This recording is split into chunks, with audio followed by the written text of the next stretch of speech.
안녕하십니까. 고양시에서 음식점을 운영하는 유경선입니다. 지난 8월 달에 국세를 카드로 납부할 때 지방세와 달리 저희 납세자가 카드 수수료를 부담하는 문제를 제기했습니다. 그런데 방송 후에 납세자가 카드 수수료를 부담하지 않도록 하는 법률이 발의되었다고 해서 여러분께 알려드리려고 나왔습니다.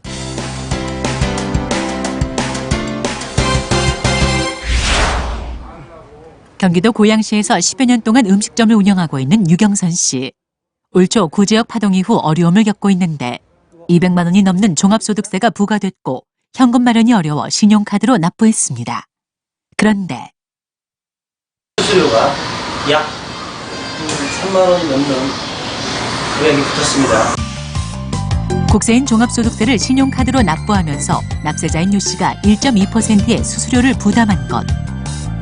고객이 신용카드로 음식값을 계산하면 가게 주인이 2.7%의 카드 납부 수수료를 부담하는데 국세의 경우 세금을 내는 국민이 수수료를 부담하고 있는 것. 하지만 지방세의 경우 카드 납부를 하더라도 납세자들은 수수료 부담이 없습니다.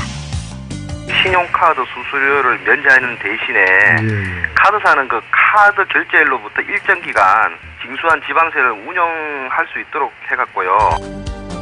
지방세는 납세자가 카드로 세금을 납부하면 카드사가 일정 기간 후에 지자체 금고에 입금하는 방식으로 카드 수수료를 면제한다는 것.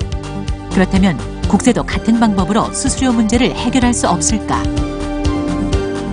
국고금관리법에서는 국세가 수납되면 지체 없이 한국은행이나 금고은행에 납입하도록 하고 있기 때문에 운영한다는 게 현재로서는 불가능한 상황입니다. 수납된 국세는 즉시 국고로 입금하도록 돼 있는 국고금관리법 때문에 수수료 면제는 어렵다는 기획재정부. 방송 3개월 후 부가가치세 납부 기간에 유경선 씨를 다시 찾았습니다. 부가가치세를 납부하면서 카드로 납부할 수 있는 금액이 500만 원으로 제한돼 있어 어쩔 수 없이 제한된 금액만 카드로 납부했습니다.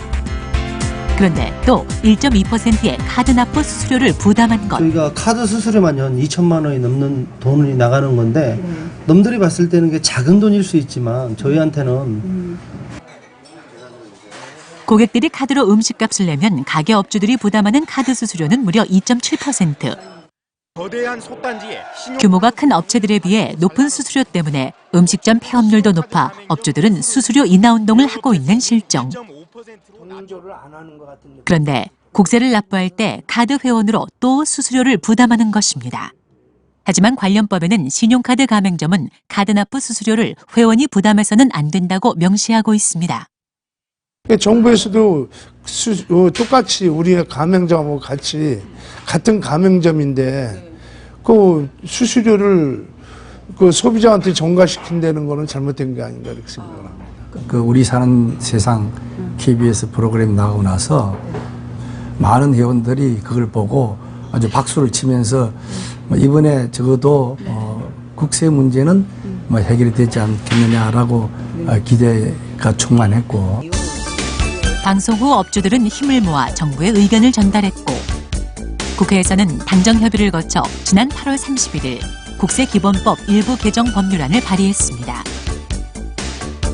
법률 개정안의 내용은 국세의 카드 납부 수수료를 납세자가 부담하지 않도록 하는 것입니다. 지방세인 경우에는 지금도 지금 수수료를 납부자가 부담하지 않는 방법으로 카드로 낼 수 있도록 길을 터놓았습니다. 그런데 국세라는 이유로 그렇지 않은 것은 부당하다. 이런 데 착안해서 국세도 지방세 납부와 같이 편리함을 도모해 주자. 이런 취지에서 마련했습니다. 기획재정부는 국고금관리법 때문에 어렵다고 했지만 지방세는 똑같은 법조항이 있어도 수수료 문제를 해결한 상황. 국세도 수수료 면제가 가능할 것으로 김 의원은 전망합니다. 정기국회 내에 반드시 통과를 시켜야 내년부터 국민 여러분들에게 혜택이 돌아가지 않겠습니까? 예, 많이 도와주시기 바랍니다. 납세자인 카드 회원이 카드 납부 수수료를 부담해야 하는 국세. 유 씨는 불합리한 제도가 하루빨리 개선돼 어려움을 겪는 국민에게 힘이 되길 바랍니다. 카드 납부 수수료를 납세자가 부담하지 않도록 하는 법안이 올라갔으니 법안이 통과되도록 힘을 모았으면 좋겠습니다. 저희 같은 자영업자들이 성실하게 국세를 납부하는 데 힘들지 않도록 정부에서도 수수료 문제를 적극적으로 해결해 주시기 바랍니다.